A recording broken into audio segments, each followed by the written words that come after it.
Muhammad, was he the Muslim prophet or was he someone else entirely? Torpedo 1, Eyewitness Testimony. The standard Islamic narrative, or SIN, claims that Muhammad and his successors conquered the Middle East by 656 AD. These claims are based on several different sources, but there are three major problems with them. Problem number 1. The sources were written 200 to 300 years after the events they describe. Below we can see a diagram describing the different Islamic sources. We see the Sirah, or biographies of Muhammad, the Hadith, the sayings of Muhammad, the Tafsir, the commentaries on the Quran, and the Tariq, the histories of mankind. As we can see on the timeline, according to Islamic sources, Muhammad died in AD 632. But the first recognized biography of Muhammad was written down by a man who died in AD 833. That's just over 200 years after the death of Muhammad. The Hadith, or the sayings of Muhammad, are written down by men who died from AD 870 to 915.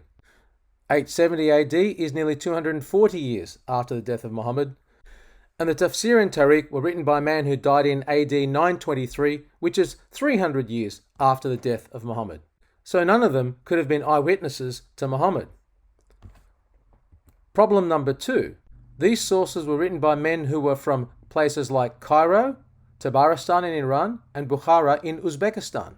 They all worked in Baghdad, which was 1800 kilometers away from Mecca. So not only were they too late, they were too far away. They could not have been eyewitnesses. And problem number 3 is that if we are going to be truly evidence-based, we can only go by the manuscript evidence.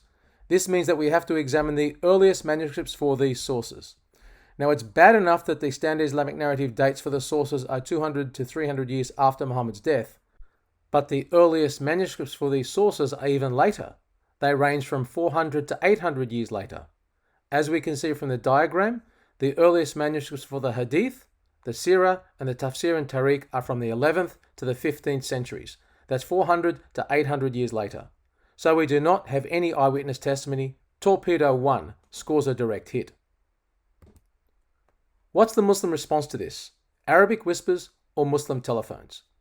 When confronted by this 300-year gap, Muslims claim that we can accept the standard Islamic narrative because the information has been handed down unchanged by a process of oral tradition.